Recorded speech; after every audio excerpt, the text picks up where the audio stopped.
철학 동화 없고 갈까? 혼자 갈까? 혼자 가면 죽고 함께 가면 산다. 칠흑 같은 밤이었다. 하늘은 먹구름으로 빈틈없이 닫혀 있었고 바람은 산비탈을 타고 내려와 살을 애는 칼날처럼 두 나그네의 볼을 후볐다. 눈은 수평으로 날렸다. 위에서 떨어지는 것이 아니라 사방에서 몰아치는 방향조차 알 수 없는 눈보라였다. 덕수와 명철은 말없이 걸었다. 발 아래 쌓인 눈은 허벅지까지 차올랐고 한 걸음 내디딜 때마다 다리가 허우적거렸다. 두 사람의 입에서 흘러나오는 하얀 숨결은 바람에 찢겨 곧장 사라졌다. 목적지인 마을까지는 아직 2시간은 더 걸어야 했다. 살아서 닿을 수 있을까? 덕수는 속으로 그 생각을 삼켰다. 입 밖으로 꺼내는 순간 그것이 현실이 될 것 같아서. 그때였다. 명철이 멈춰 섰다. 저기. 덕수도 걸음을 멈추었다. 눈보라 속 길 한가운데 무언가가 쓰러져 있었다. 처음엔 그저 눈더미인 줄 알았다. 그러나 조금 더 다가서자 형체가 드러났다. 남자였다. 솜처럼 쌓인 눈 속에 반쯤 묻혀 미동도 없이 누워 있었다. 사람이야? 명철이 중얼거렸다. 두 사람은 잠시 그 자리에 서서 서로를 바라보았다. 바람이 더 세차게 울부짖었다. 덕수는 쓰러진 사람의 얼굴을 들여다보았다. 입술이 보랏빛이었다. 눈꺼풀 위로 눈이 소복하게 쌓여 있었다. 아직 숨은 붙어 있었다. 가느다랗게. 업고 가야 해. 명철이 말했다. 덕수는 망설였다. 없는다는 건 단순한 문제가 아니었다. 지금 이 순간에도 두 다리가 후들거렸다. 자기 몸 하나 추스르기도 버거운 이 눈보라 속에서 성인 남자를 등에 업는다는 건. 명철아. 덕수는 낮게 말했다. 잘못하다간 우리도 저 꼴 난다. 명철은 대답 대신 무릎을 꿇고 쓰러진 남자의 맥을 짚었다. 이대로 놔두고 갈 수 없어. 우리가 죽으면 이 사람도 죽어. 셋 다 죽는 거라고. 그래서 살아서 데려가야지. 덕수는 이를 악물었다. 명철의 눈빛에는 흔들림이 없었다. 그 눈빛이 오히려 덕수를 불편하게 만들었다. 저 확신은 어디서 오는 걸까? 저 사람이 자기 가족도 아닌데. 나는 먼저 간다. 말을 뱉고 나서 덕수는 곧장 시선을 돌렸다. 명철의 표정을 보지 않으려고. 그는 눈보라 속으로 발을 내딛었다. 한 걸음, 두 걸음. 뒤를 돌아보지 않았다. 혼자면 더 빨리 갈 수 있어. 마을에 먼저 닿아서 사람을 보내면 되는 거야. 그게 더 현명한 거야. 스스로를 설득하며 걸었다. 설득이 필요하다는 것 자체가 이미 무언가를 알고 있다는 뜻이었지만 명철은 쓰러진 남자를 일으켜 세웠다. 괜찮습니까? 들립니까? 남자는 희미하게 신음했다. 그것만으로 충분했다. 명철은 몸을 낮추고 남자의 팔을 자신의 어깨에 걸쳤다. 눈 속에 무릎을 박고 버티며 천천히 일어섰다. 무거웠다. 뼈가 울리는 무게였다. 명철의 두 다리가 즉각 비명을 질렀다. 그는 이를 깨물고 첫 발을 내딛었다. 눈 속으로 발이 깊이 빠져들었다. 두 번째 발을 끌어올리는 데 온 힘을 쏟아야 했다. 가자. 한 걸음씩. 바람은 더 거세졌다. 눈보라가 눈을 뜨지 못하게 몰아붙였다. 명철은 고개를 숙이고 앞을 향해 걸었다. 등 위의 남자는 아무 말이 없었다. 때때로 가느다란 숨소리만이 명철의 귀에 닿았다. 이상한 일이 일어났다. 등이 따뜻했다. 혹독한 바람 속에서 등에 업힌 사람의 체온이 명철의 등을 데우고 있었다. 그 온기가 등줄기를 타고 퍼져나갔다. 명철은 그것을 느끼며 걷고 또 걸었다. 왜 점점 덜 추운 걸까? 눈보라는 더 심해졌는데 내가 저 사람을 살리려는 건지 저 사람이 나를 살리고 있는 건지. 얼마나 걸었을까? 명철의 다리가 풀렸다. 갑자기였다. 힘이 완전히 빠져나간 것처럼 무릎이 꺾였고 두 사람은 함께 눈 속으로 쓰러졌다. 명철은 잠시 그대로 엎드려 있었다. 온몸이 떨렸다. 일어날 수가 없었다. 등에 업혔던 남자가 쉰 목소리로 말했다. 날 버리고 가시오. 어서. 명철은 고개를 들었다. 남자의 눈이 잠깐 떠져 있었다. 초점은 흐렸지만 그 안에 무언가가 담겨 있었다. 미안함인지 체념인지 아니면 그 둘이 뒤섞인 무엇인지. 가시오.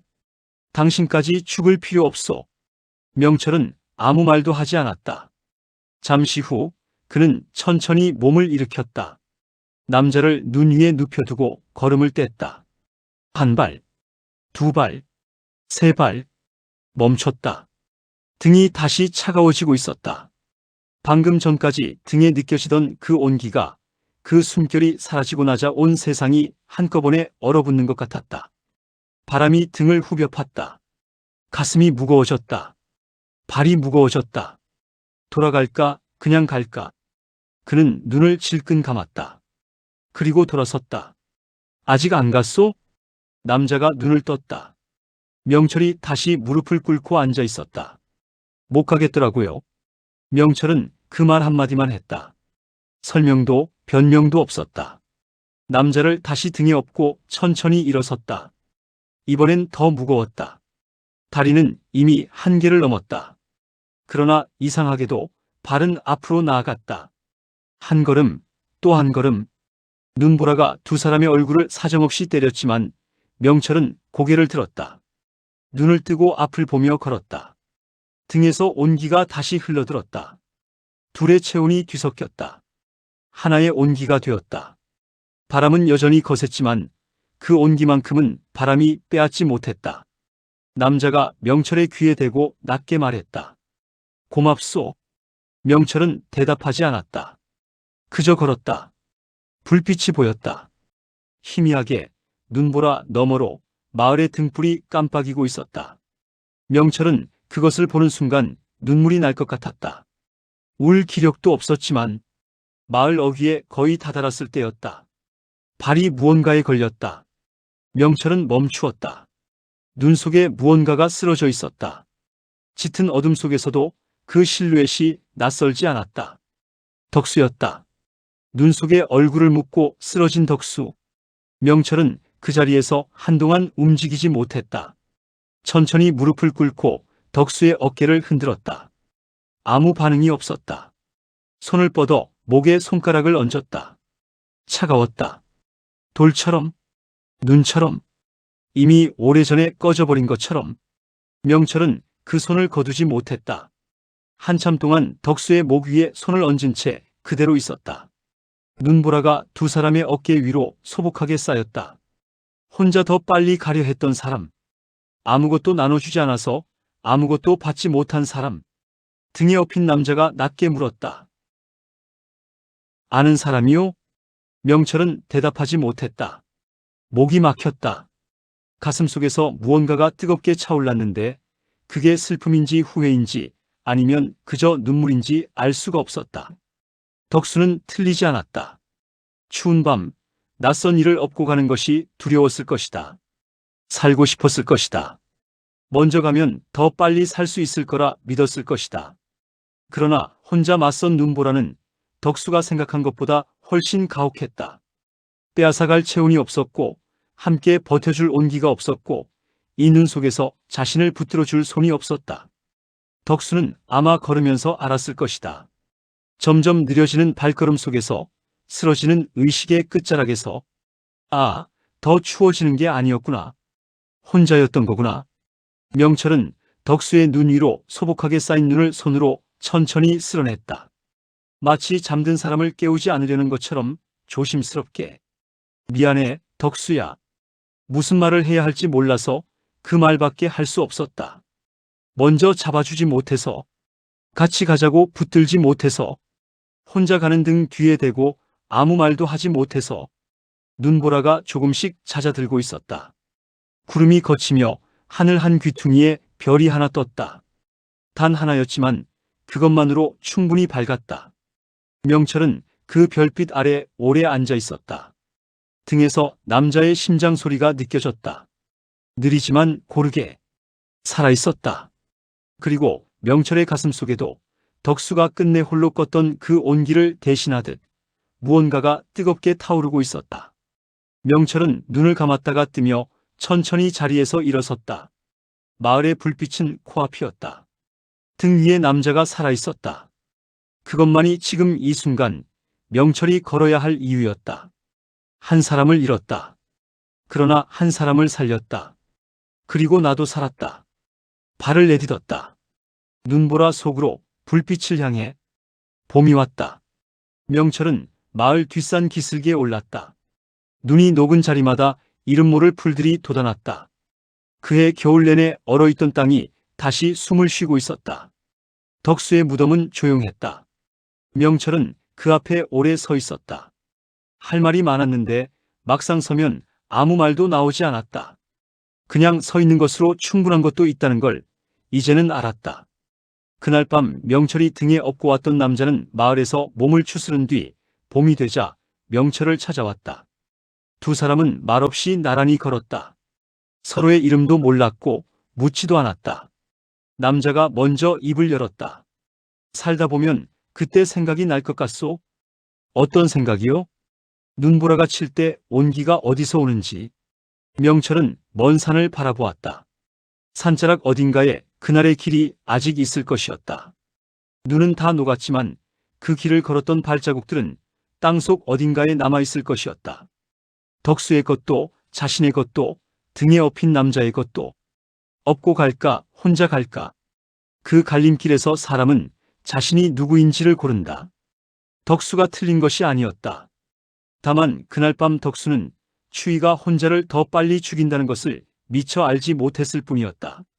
사람은 혼자 더 빨리 갈 수 있다. 그러나 혼자인 사람은 눈보라 앞에서 너무 쉽게 꺼진다. 온기란 스스로 만드는 것이 아니었다. 누군가의 등에 기대고 누군가를 등에 얹고 그렇게 서로의 체온을 나누는 것. 그것이 이 차가운 세상에서 살아남는 방법이었다. 명철은 덕수의 무덤 앞에 마른 꽃 한 줄기를 내려놓았다. 먼저 가서 미안해. 바람이 불었다. 봄바람이었다. 차갑지 않았다. 오늘의 일치문장님의 지혜. 자네들 방금 보았는가? 참으로 묘한 이치지? 먼저 간 이는 똑똑했네. 짐을 덜었으니 더 빨리 더 멀리 갈 줄 알았겠지. 하지만 그는 하나만 알고 둘은 몰랐어. 인간의 체온은 나누지 않으면 식어버리는 법이라네. 혼자 걷는 길엔 자기 자신의 온기뿐이지만 누군가를 업고 걷는 길엔 나의 열기와 그의 온기가 합쳐져 거대한 난로가 되지. 나그네를 살린 건 그의 착한 마음씨만이 아니야. 그를 살린 건 바로 등 위의 무게였다네. 그 무게 덕분에 심장이 더 세게 뛰었고 그 무게 덕분에 몸에서 열이 났으며 그 무게 덕분에 눈보라 속에서도 길을 잃지 않았던 게야. 요즘 세상은 자꾸만 내 짐을 버려라, 혼자서 빨리 가라고 가르치지. 하지만 명심하게. 나만 살려고 내던진 타인이 사실은 나를 살릴 유일한 온기일지도 모른다는 것을. 자네들의 등 위에는 지금 어떤 무게가 실려 있나? 혹시 그 무게가 무겁다고 불평하며 길가에 내버리려 하고 있지는 않은가? 다시 한번 생각해보게나. 그 무게가 자네를 이 거친 세상으로부터 살리고 있는 생명줄일지도 모르니 말일세.